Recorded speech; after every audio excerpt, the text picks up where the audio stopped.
¿Estás aprendiendo español por tu cuenta y sentís que no mejorás lo suficiente? ¿O quizás estás en una meseta intermedia y no llegás a un nivel avanzado? Bueno, en este episodio te voy a dar 5 consejos para que el proceso de aprender español de manera autodidacta o por tu cuenta sea más fácil y más rápido. Pero antes de meternos de lleno, meterse de lleno significa ir al corazón del asunto, ir al centro del tema. Acordate que puedes activar los subtítulos en español o en inglés si lo necesitas. ¿Vamos? Consejo número 1. Busca series o películas en español, pero que te interesen. Géneros y películas que normalmente mirarías en tu idioma original. Por ejemplo, si tu idioma original es el inglés y nunca mirarías una novela en inglés, no mires una novela en español. Porque sí, vas a estar escuchando el idioma español, pero no vas a prestar la misma atención que si miraras algo que realmente te interesa. Entonces, el primer paso es buscar directores o géneros de películas que se alineen con tus intereses. Después, obviamente, también activar los subtítulos en español, porque de esa manera estás escuchando una palabra al mismo tiempo que la estás leyendo. Y esa es una muy buena manera de fijar el conocimiento. Esto fue lo que hice yo cuando aprendí a hablar inglés. Cuando tenía más o menos 10 años, empecé a estudiar el inglés, pero de manera informal. Nunca tuve una formación académica del idioma. Siempre me gustó mucho el cine y las series norteamericanas y siempre consumí mucho ese tipo de entretenimiento. Entonces, de esa forma fue que aprendí a hablar inglés de una manera completamente orgánica y natural. Y vos podés hacer lo mismo. Consejo número 2. Escucha y memoriza canciones en español. Al memorizar una canción en español, vas a tener 2 grandes beneficios. El primero es el vocabulario y el segundo es la pronunciación. Las canciones tienen una parte de coro, una parte que es el estribillo, la parte de la canción que se repite. Entonces, al memorizar la canción, vas a estar trabajando la pronunciación a través de la repetición. Y eso es una gran forma de trabajar la pronunciación, porque se logran avances muy rápidos.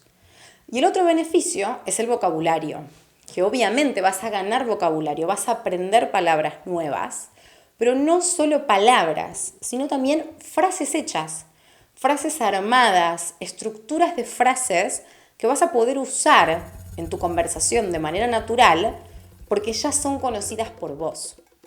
Consejo número 3. No traduzcas literalmente todo. ¿Por qué?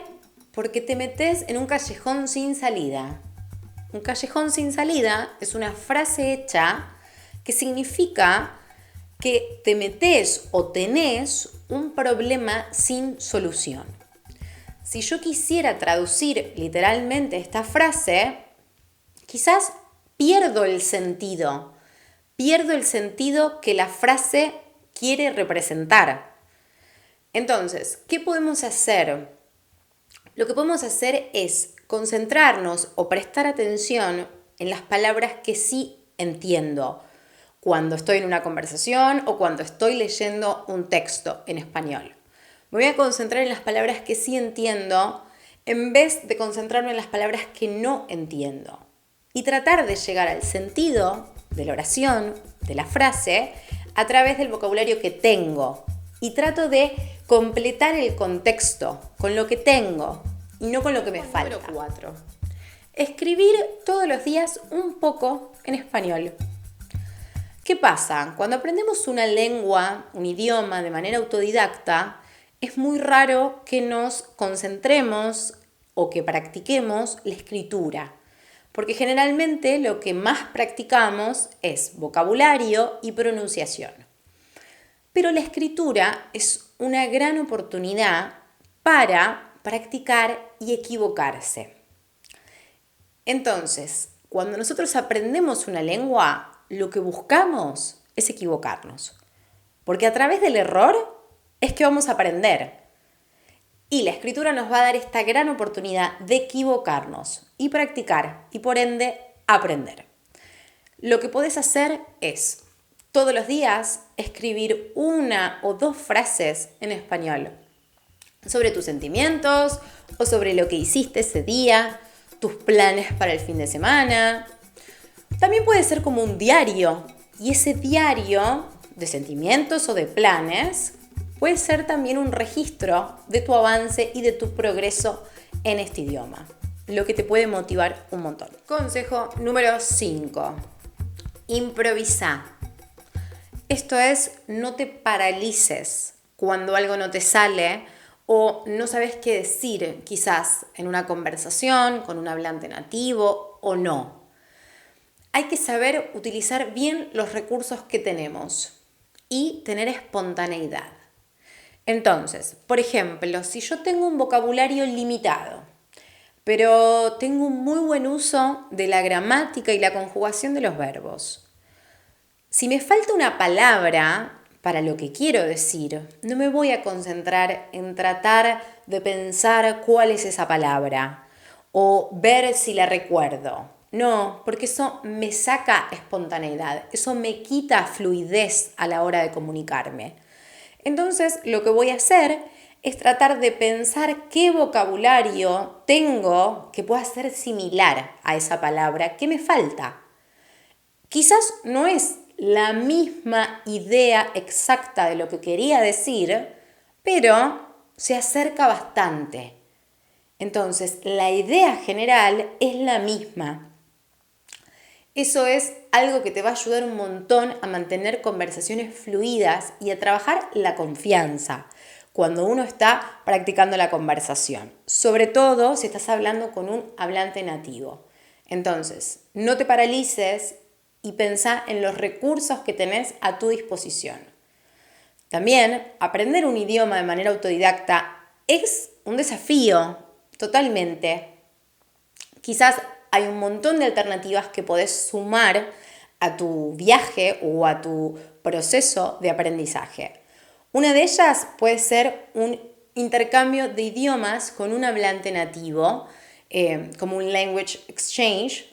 Por ejemplo, la app HelloTalk es gratuita y funciona muy bien, lo que te permite tener quizás un amigo, amiga de otra parte del mundo con la que puedas hablar y practicar el español. Otra opción también es tener clases más personalizadas con profesores nativos de español, como por ejemplo en la plataforma Italki, que es donde doy clases yo, que te voy a dejar abajo en la descripción el link a mi perfil y también un cupón de descuento para que pruebes tu primer clase si todavía no la conoces. Y por último, un consejo de Yapa. De Yapa es de regalo. Lo mejor que podés hacer cuando estás aprendiendo un idioma es hablarlo. Hablarlo. Hay que perder el miedo a equivocarse. Hay que perder el miedo al error. Porque el error es lo que nos hace aprender y es lo que nos hace mejorar. Entonces lo que podés hacer es hablar solo, hablar sola, frente a un espejo, ganar confianza en tu pronunciación, en la manera en la que te expresás. También podés grabar mensajes de audio o notas de audio y mandártelas a vos mismo para tener un registro también de ese progreso en el aprendizaje. Eso ha sido todo por este video. Espero que te sirvan estos consejos. Déjame en comentarios qué te parece, si ya haces algunos de estos consejos y qué resultados te está dando. Nos vemos la próxima en otro video. Chau.